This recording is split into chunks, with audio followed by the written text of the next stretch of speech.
Baie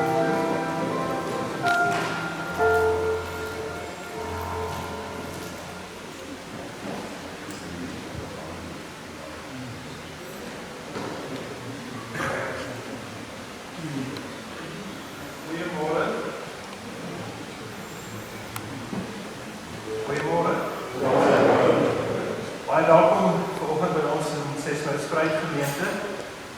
Ons is wel hartseer as ons so by mekaar kom om 'n laaste keer te toon aan Raymond Herbst. Maar ons saam wees is met die woord in ons hand.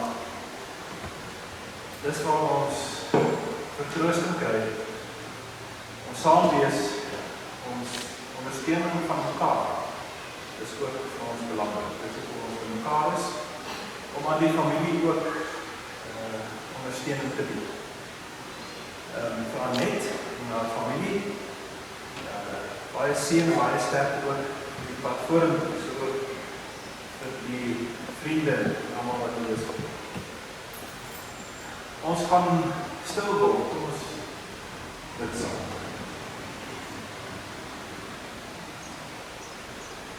Ons Hemelse Vader, ons buig vir U in aanbidding vanoggend. U is ons God. U hou ons vas. U is teenwoordig met die krag van die Gees. In ons hartseer vertroos U ons. In ons blydskap is U by ons. U is ons God van ewig tot ewig.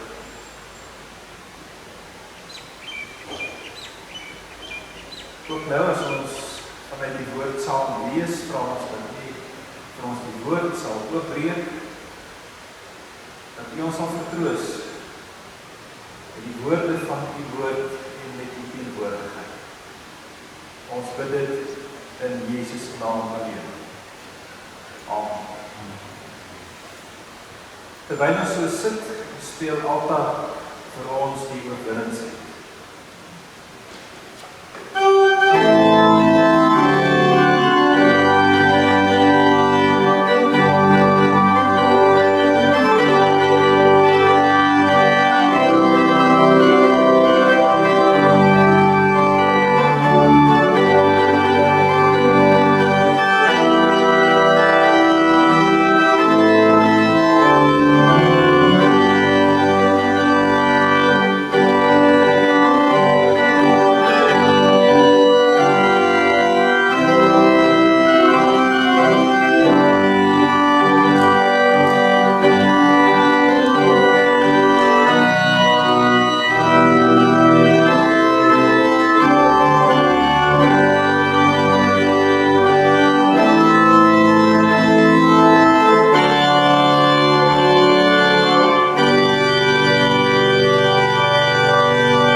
Bly stil en luister na my vyande. Maak julle gereed, volke. Staan nader en stel julle saak. Laat ons die saak uitmaak. Wie is dit wat hom uit die ooste laat opstaan? Vir wie elke voetstap oorwinning bring? Wie gee nasies aan hom oor? Onderwerp konings aan hom. Sy swaard en sy pyl en boog laat hom verdwyn soos stof voor die wind. Soos dwarrelende stoppels. Hy agtervolg hulle en trek ongehinderd voort. Sy voete raak nie in grond nie. Wie het dit bewerkstellig? Wie het dit gedoen? Wie het die verloop van dinge van die begin af bepaal? Dit is ek, die Here. Ek is die eerste en wanneer die laaste dinge gebeur, sal ek nog die Here wees. Die eilande het gesien wat gebeur en het bang geword. Die hele aarde het gebewe. Die mense kom by mekaar, hulle help mekaar en praat mekaar moed in. Tot sover ons skrifgedeelte. Die boek Jesaja, se samenstelling, soos ons dit het in die Bybel, het oor 'n hele paar 100 jaar gebeur. Dis ongelooflik interessant as jy begin bestudeer wat Jesaja skryf, hoe hy tot stand gekom het. Jesaja die profeet het opgetree in Israel voordat die Assiriërs Jerusalem ingeval het en vernietig het. Met die inval is die hele stad Jerusalem verwoes. Die tempel is platgeslaan. Die ark van die Here met die kliptafels met die 10 gebooie daarop, die houer met manna in die woestyntop en Aaron se staf wat begin blom het, as bewys dat die krag van die Here op hom was. Dit was binne in hierdie houtkus, die ark, en dit is vernietig. Die ark was die teken vir die volk dat God teenwoordig is by sy volk. Nou is daar niks. Voor hierdie inval van die Assiriërs het Jesaja sy boodskap gebring. 'n Boodskap van waarskuwing. Bekeer julle, kom terug tot die Here julle God. Maar dit het nie gebeur. So is die land vernietig, die stad Jerusalem. Die Assiriërs het die volk in ballingskap weggevoer om daar in die ver land te gaan woon.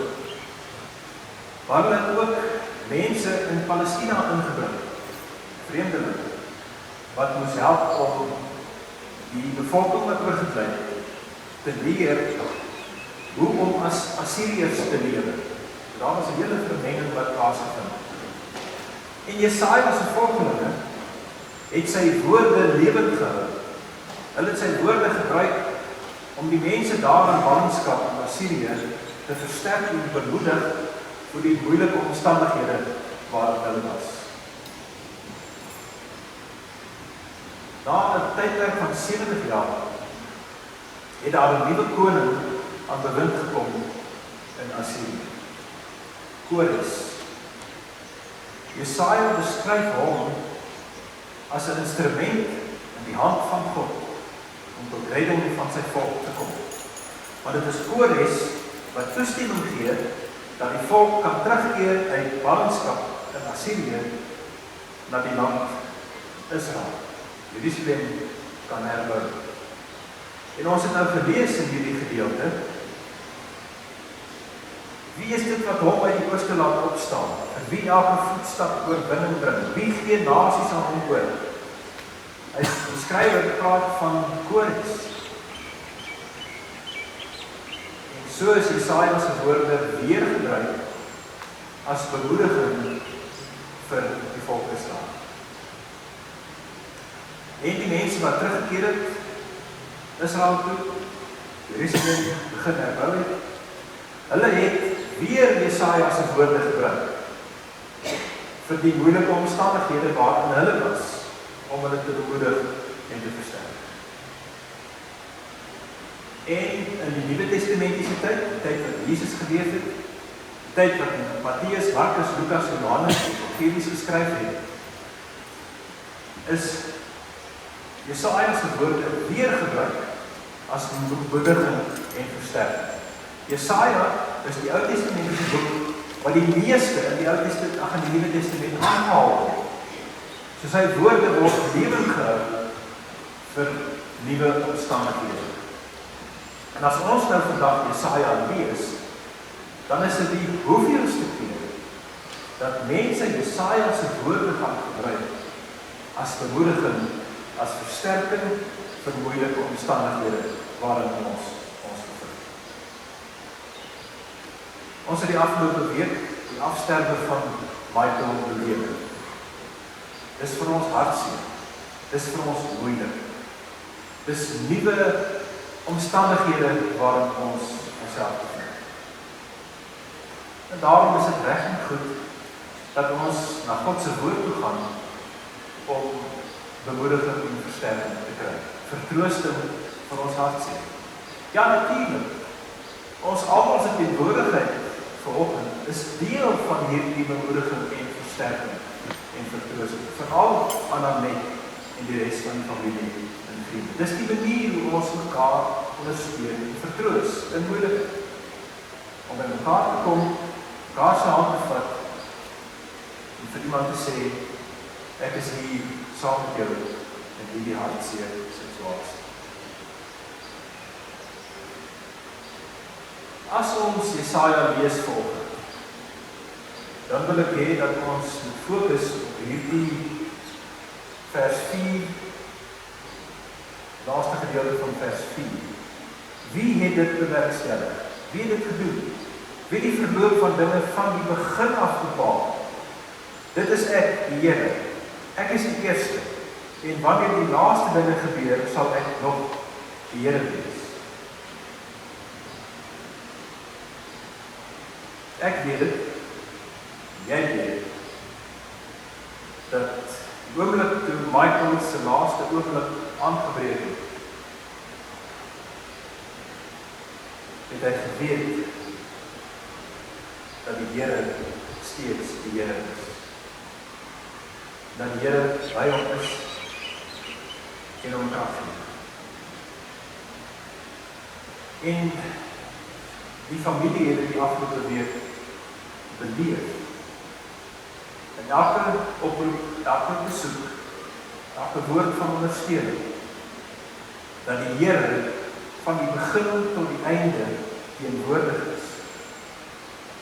Dat hy vertroos en versterk in die teenwoordigheid van sy Gees.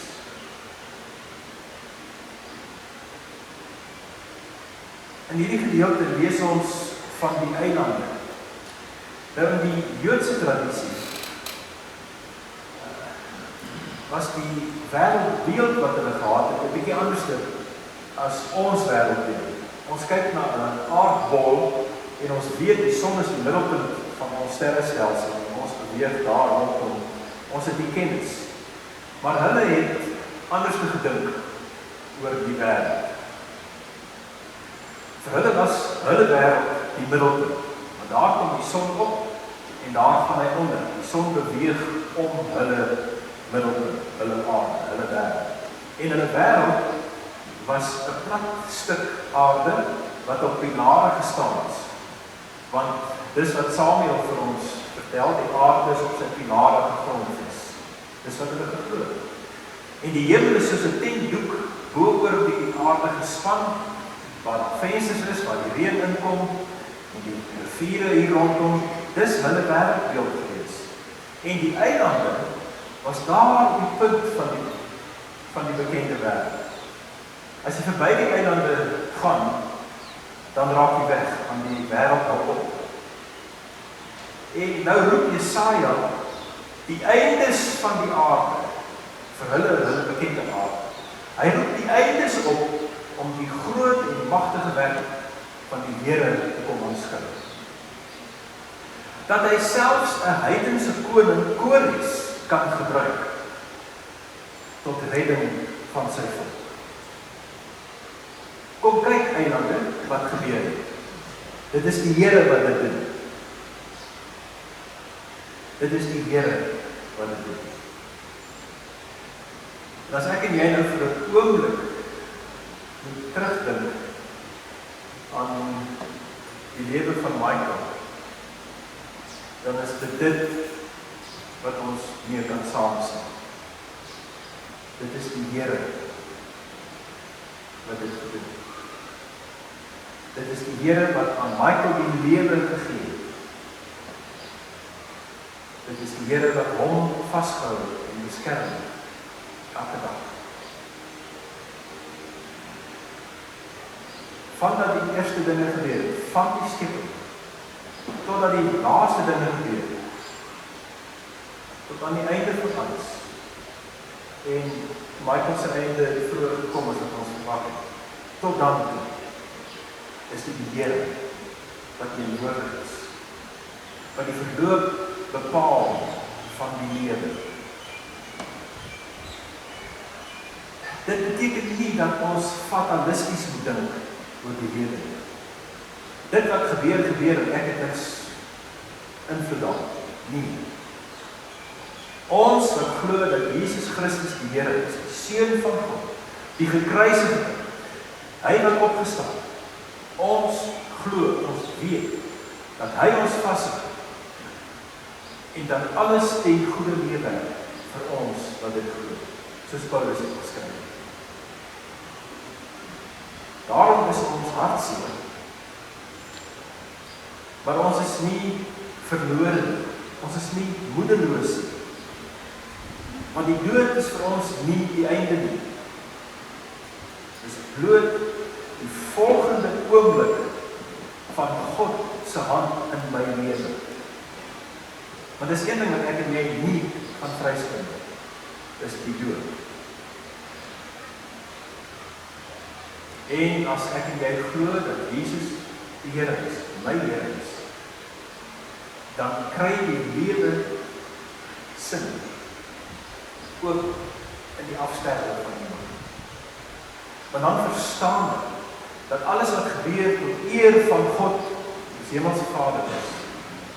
En dat hy vir my in sy hand vashou en lei op my pad elke dag tot eer van sy naam. En dat dit wat met my gebeur nie sommer maar net is nie. Hy is die Here van die begin tot die einde. Hierdie gedeelte sluit af waar die eilande as getuie geroep word. Die eilande het gesien wat gebeur het. En hulle het bang geword van die krag, die groot dade van God. Die hele aarde het gebewe. Die mense het by mekaar gekom om mekaar te help en mekaar moed en te slaag. En is dit nie wat die afgelope week gebeur het? En hier sit ons kom by mekaar en ons praat mekaar moed in. Ons hou mekaar se hande vas, ons versterk mekaar, ons vertroos mekaar en ons pyn en swaar.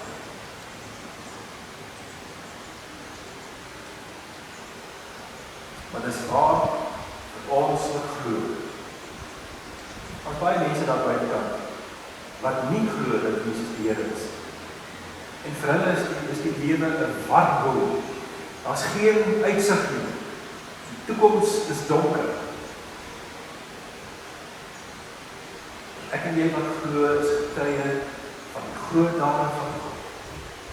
Elkeen van ons lewe, van die begin tot die einde, is die Here wat dit doen.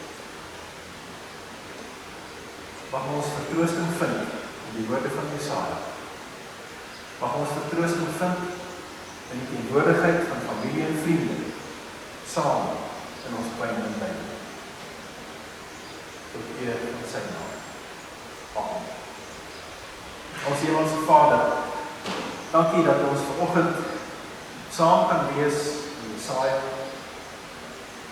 saam vertroos kan word in ons hartseer.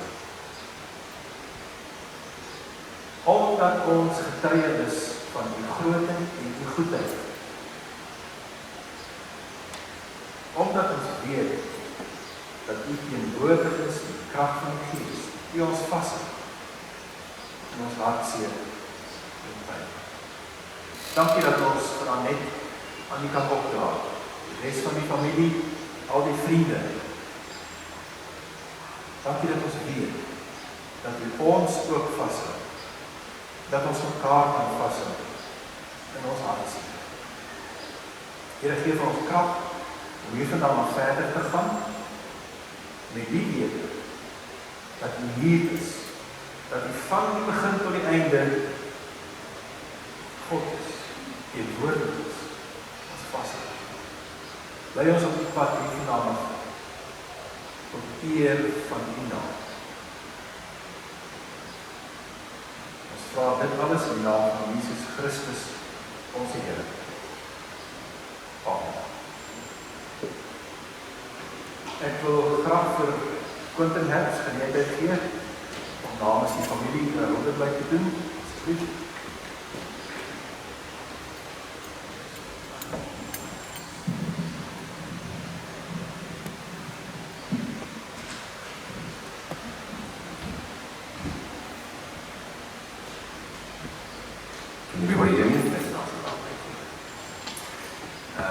It's an absolute honor this morning to be talking on behalf of Michael's family. Therefore, I would like to welcome the rest of the family, friends, colleagues, and everyone who was otherwise affiliated with the associations he was part of. I know how much pride and purpose it gave Mike being part of these, especially the camaraderie it provided him. Daarom wil ek dankie aan julle almal sê. Dit word opreg waardeer en ek is ongelooflik dankbaar, maar eintlik maar erg trots om julle almal hier vandag teenwoordig te sien. Ek weet ook dat daar mense is wat nie vandag kan bywoon as gevolg van die huidige reis- en tydbeperkings nie, maar ek weet hulle is hier in my harte.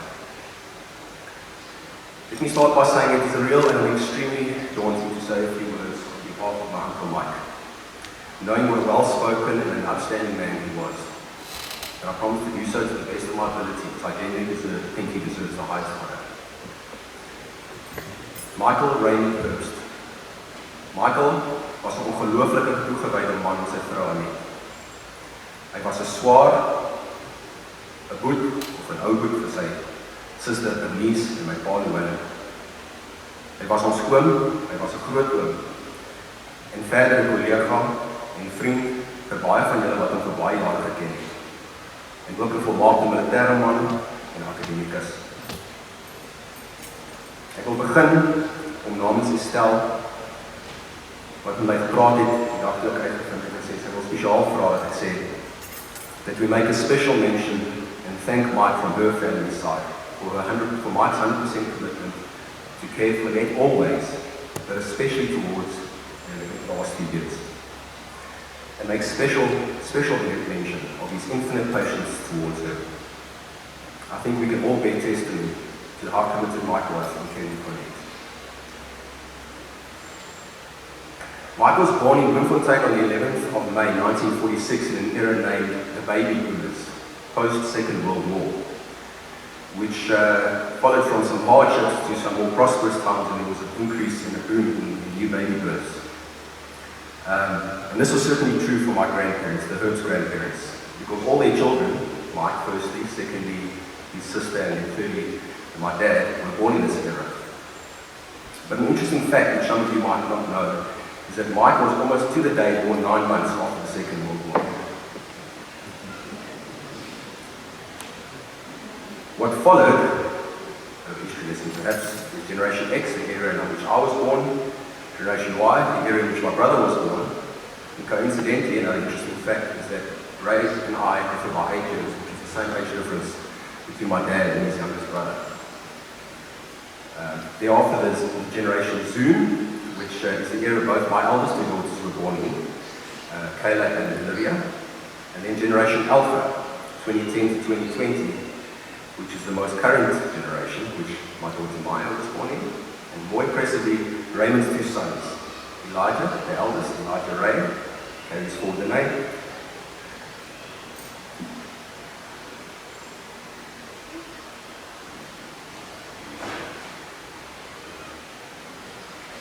and his most recent addition to the family, Noah Jack, who was born about 2 weeks ago.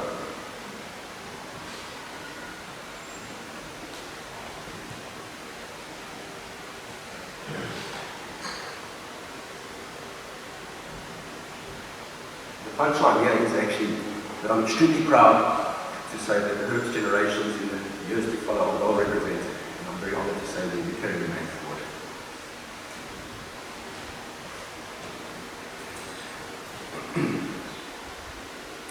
Now back to Uncle Mike. I called Uncle Mike Big Man.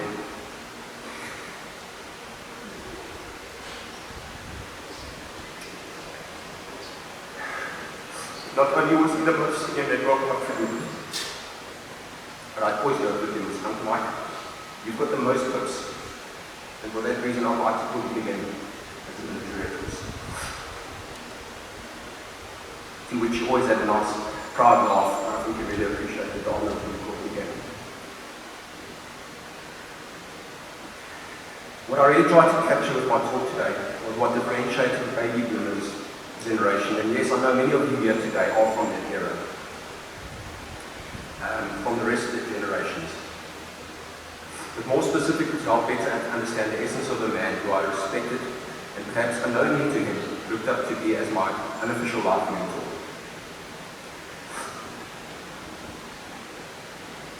Everyone who knew him will agree that Mike genuinely had such an amazing presence and was regarded by all as an honorable man.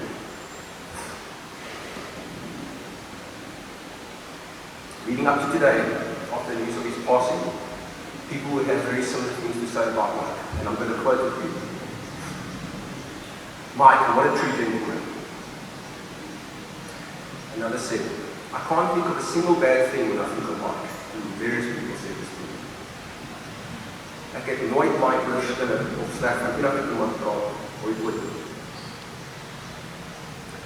Man, ek sê jou Mike kan 'n lekker grapie vertel. En as daai man gepraat het, moet my luister. Ek geniet hierdie se kommentaar. Hy sê, en betyds, ek was self baie ingestel op tyd, maar ek was nooit voor Mike by 'n afspraak. Toe vra Dries vir my, het Mike ooit van sy stoute stories vertel? En hy het 'n paar goeie stoute stories gehad om te deel. En ek hoop 'n paar van ons weer 'n paar van die stoute stories aan julle te deel. But for me, there was something equally and perhaps even more noteworthy, and hence the background to Mike and future generations. And I'm to digress a little bit. My generation and those that followed were effectively responsible for advancing the digital age, the era we live in now. The world went from empirical to digital at an exponential rate. First principle mathematics, if I may use the analogy, and science and engineering gave way to the analysis paralysis era. With optimization, big data, mass computing, and instant gratification for an era which I would like to call the now more era. But something was left behind or lost. And this, I think, for me, was the lack of attendance to the good old-fashioned school of wisdom. I recently heard an interesting statement on the Nature Conservation Program I watched where the narrator was trying to differentiate. She said, what differentiates us as humans from the rest of the animal kingdom is that we as humans are able to store information and in doing so pass it over to future generations. Perhaps this is true, but the essence of my lengthy point here is that wisdom cannot be carried over in books, cloud databases, or even on social media. It must be meticulously passed on from generation to generation. My real concern, and who knows, perhaps we might just be seeing the start to the end of the generation of the last, really wise men and women. And sadly, all we have left is a lot of data. Therefore, what really dawned upon me when trying to capture the essence of a man who was Raymond Herbst, so I'm sure many of you will agree, is the loss of a man of infinite wisdom. The way I see it, is the current and future generations are seriously need to attend more of the same school of wisdom, who I was always convinced of my Uncle Mike was the head boy of. I'm just grateful that being the giving man he was, and continuously tried to share some of his wisdom with as many of his friends as family as he could. I feel extremely honored that I was present for long enough in his life that he could bestow some of this wisdom upon me, for that I'm ever grateful. All I know that myself and the rest of my family are going to listen tremendously.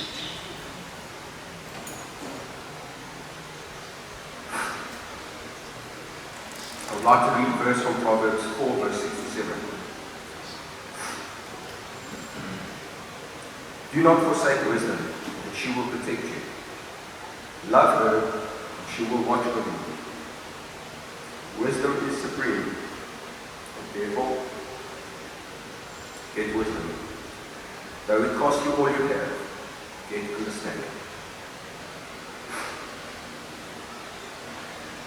With my words, I would like to close by saying the following. Mike, you were loved and respected, and most of all, you will always be remembered for your infinite wisdom.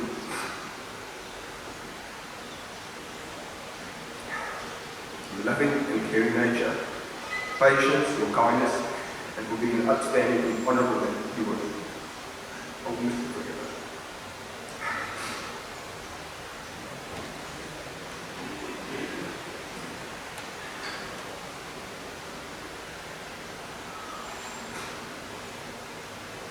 Paar mense wat vandag nie kon teenwoordig wees nie, wil wil ek ook net spesiaal doen, onder andere my sister Denise, sy is in Portugal, sy het my gebel vanoggend.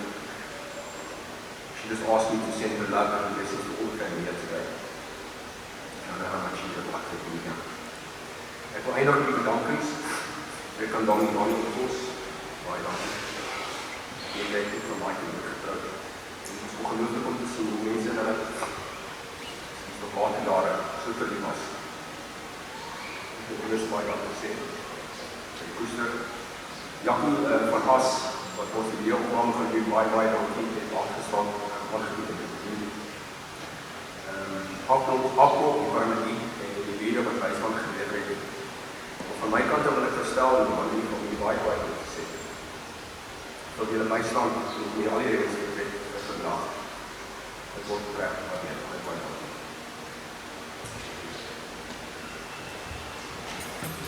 Baie dankie, Quentin. Well done. Otto Tekner van die Oud Koffsiegroep. Jy kan ook met my neem.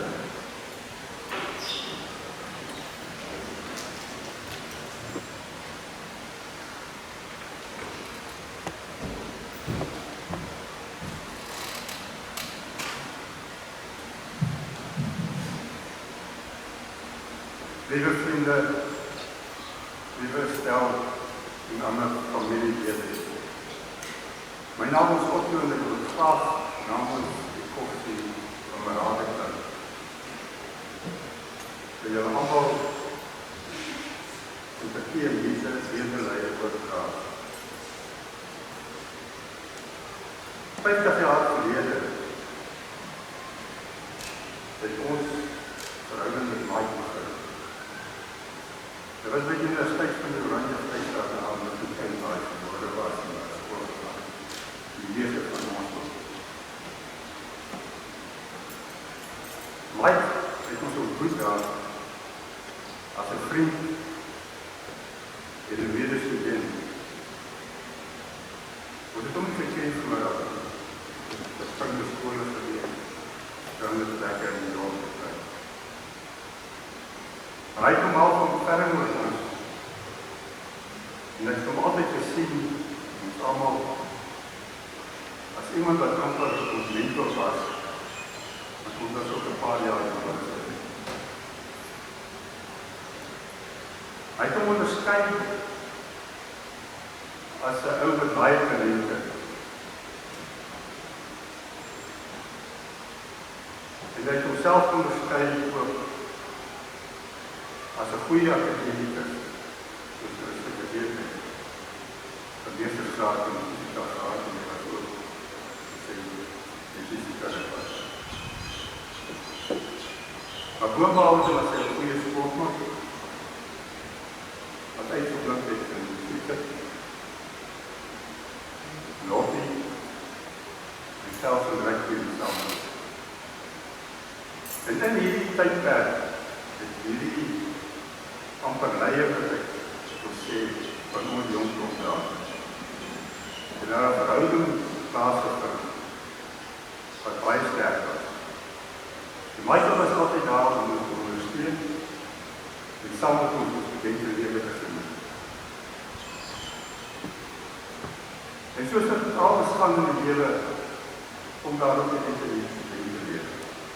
Dit is uit mekaar uitgespat. Julle is uit Afrika gekom, by ons doseer. Die vir 40 jaar het ons nie te by mekaar uitgespat. Between dat we ek ook op die vloer van die ander ouers van my. Hy sê hier, ons moet hier by mekaar uit. En in 2011 het ons by mekaar gekry en hierdie kap gevorm, Profet Kamerade. En ons het besluit ons om 2 keer 'n maand, elke tweede Vrydag te doen, kom ons by mekaar. En ons het hierdie man, waar hy 'n groot bydrae gelewer het, nog later van mekaar. En hy het 'n groot rol gedaan. Met al die karaktereienskappe wat reeds gesê het. En ons is so broers geword. En ons mekaar ondersteun, mekaar geniet. En ons het ook hierso daar kennis en ervaring, en ons liefde en ons leer, dat ons mekaar geniet. Dit is nou amper 10 jaar wat dit gebeur het. En in die tyd dat het ook Michael soos 'n rots pilaar vir ons is. Want hy was altyd daar gewees om ons te ondersteun. En sy ondersteuning en sy opregtheid het ook gereflekteer in hierdie tyd waar hy daar net huis gestaan het en versorg.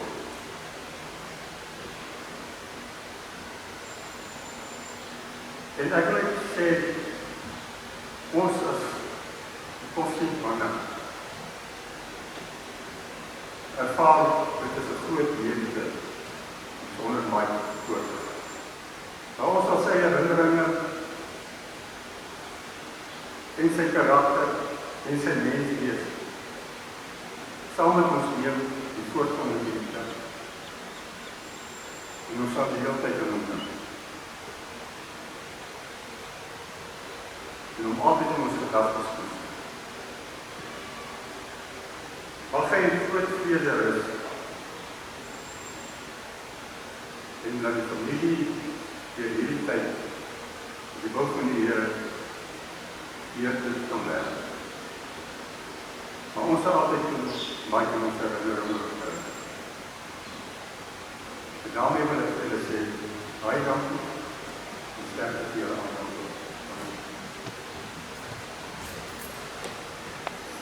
Baie dankie, Otto. Heinrich Jansen, ere president van die Suid-Afrikaanse Panserkorps. Jy kan ook 'n groot gee.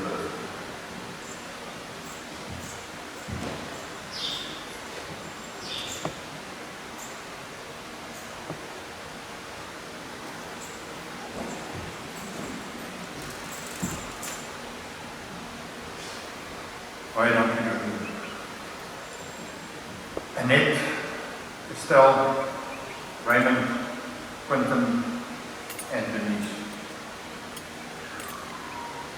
I met Michael, Raymond Herbst, in JCB in 1974 when I was doing a 3-week camp, my first one, at the Brook outside of Remembrance.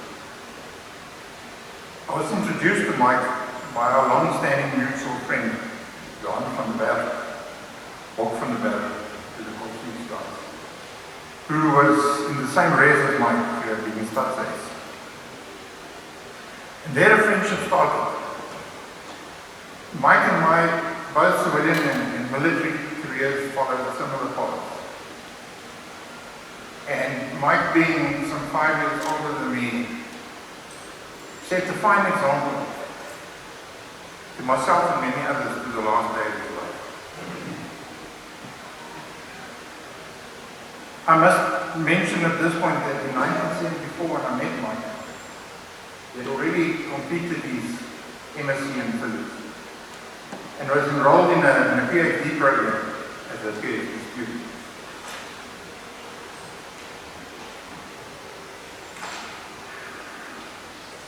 As a civilian, Michael worked for the Department of Health and Welfare in the department's head office in Victoria. He became the director of the Radiation Control Division of the department.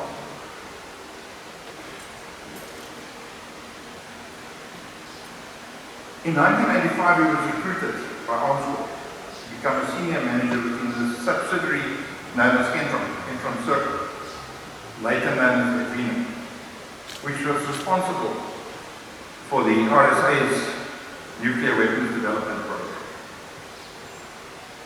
This program, as many of you know, was terminated by the 31st of May of 1993. From the Edwina program, I bring the condolences of another long-standing mutual friend, John Raymond, who, like Michael, was also an MSc, but in applied maths. The two of them made a formidable team and contributed to the larger formidable team of Edwina. Michael married at Net, his university sweetheart, on his 60th birthday, and was the model dedicated husband. Even as president of the Armour Association, Mike made a point of taking Annette away on extended meetings, including our Friday meeting days, ensuring that vice presidents of the association learned the ropes in the correct way at the meetings they missed.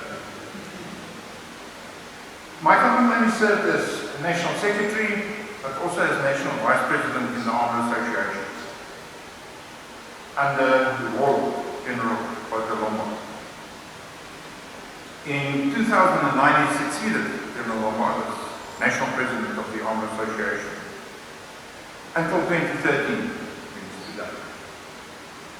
Michael was a good administrator with good people skills, not trying to put his hands out and do the job himself, leading from the front.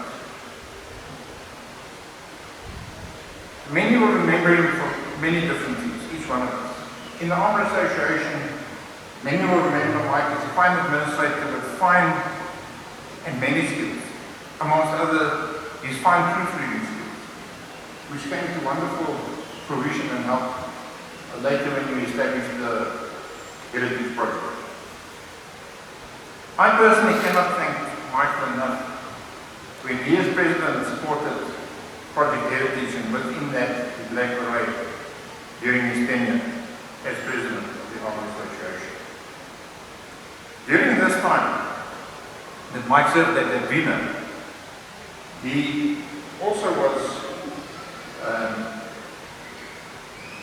the president of the National Explosives Committee.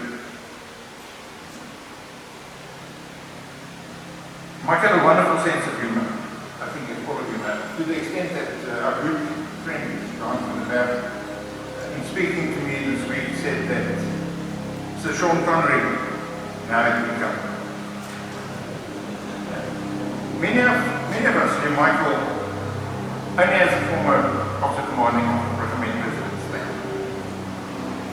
I met up with him again in 1977 as an instructor on Seamos when his troops, Michael was then a major, underwent conversion training in Bloemfontein on this particular system. However, Michael had an outstanding military career that not many people know. For his CV, his military CV and his greatest CV, I must thank our friend Rich Crowder, who succeeded Mike as officer commanding of Regiment President Stan. Rich lives in Botswana, unfortunately cannot be with us today due to the COVID restrictions, the travel restrictions. Michael's military career commenced on the 3rd of April 1964 when he reported for duty at 1SSB. After completing jails, he graduated to the rank of temporary assistant field marshal, completing his service at 2 armed corridors. Like so many other citizen officers, when transferred to Bloemfontein Regiment, Mike reverted back to the rank of trooper, losing his rank as temporary assistant field marshal. But more about that later. To the extent that during his first 3-week camp, he served as a Saracen driver to a squadron commander of NMR. In 1966, Bloemfontein Regiment reverted back to the Regiment President Stan, and Michael became a troop sergeant for the first Republic Day Festival in 1966, taking part and doing his part from his fellow armored corps. By the 15th of September of 1969, Michael was again in the camp and participated in the Eastern Province Command exercise which he fairly single-handedly put together the road movement from Bloemfontein to the Cape. And in Mike's own words, this was his first exposure and one of the first major lessons that he learned about road movement, among others. During 1975, as a captain, he did conversion training from airlines to Centurions for the rest of his unit at the School of Arms. During 1976, he was promoted to major. In the same year, 1976, he was seconded for 3.5 months to 2 military areas at Oshakati in Southwest Africa, where he was deployed as SO2 Ops. During 1979, RPS came under the command of 82 Mechanized Brigade and was converted to a motorized infantry, Michael then becoming a motorized infantry company commander. In October of 1981, Michael took over command of RPS from a long-serving Commandant Johnny van der Linden. In 1983, Michael was privileged to be nominated for the 5-week Chief Army Preemptive Strike Force at 6-1 Mek in Natal, South Africa. The following year, he was appointed by the OC of 82 Mek Brigade to command the brigade's Battle Group Alpha in the operational area. He also commanded RPS from the turret during 7 Divs Operation Thunder Chariot in 1984, where we met again. During 1985, Michael oversaw the deployment of RPS to both the Eastern and Western Cape and to Van der Berg. On the 1st of January 1987, he handed over command of RPS to a then Major Dries Krauser. Michael then immediately took up the post of SO1 Int with A2 Mechanized Brigade. During 1990, Michael was transferred to the headquarters of 9 Div in Cape Town as SO1 Int. In 1991, however, Michael was called upon by the OC of 9 Div to once again take up command of RPS. This was Michael's last active command. He handed over command to Commandant Frank Gibson on the 1st of June of 1993. Later in the early 90s, Michael was recruited by and worked for Executive Outcomes in Angola as a battle group commander. I'm sure I saw Kevin Ball here this morning. In the last years, Michael was also chairman of the 8th Social Club, very flamboyant, charismatic chief, and a member of the North Casimir Shuttle Institute. To the very end, Michael remained a committed supporter of RPS, his beloved unit. Now, the Tavarosia Armored Regiment. To the very end, he was actively involved in the recording and the updating of the regiment's history with Dries Krauser. When this chapter of his life closed, he was called up once and this time, this final time, for higher service.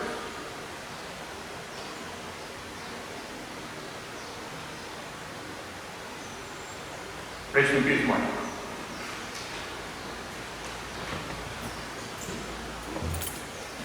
Baie dankie, Heinrich, vir jou woorde. Ons gee nou geleentheid vir lede van die Panserbond en enige ander veterane om naby te probeer. Ons gaan net nou by julle aansluit, dit is welkom. Baie dankie.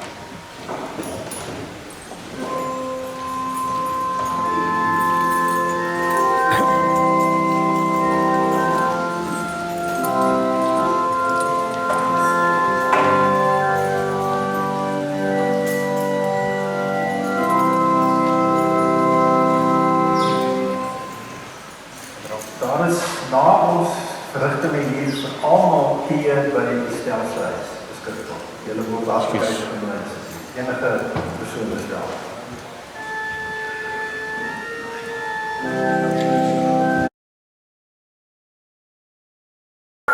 Veterane wat ek van gewerkstel. Sit ons rustig en luister.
Drop.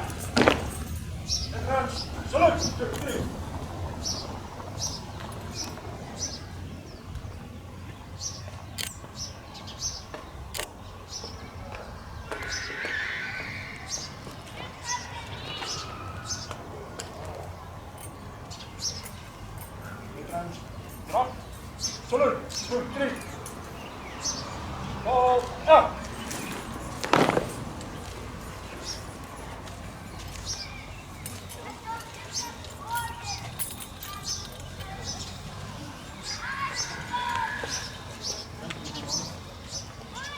Bonjour,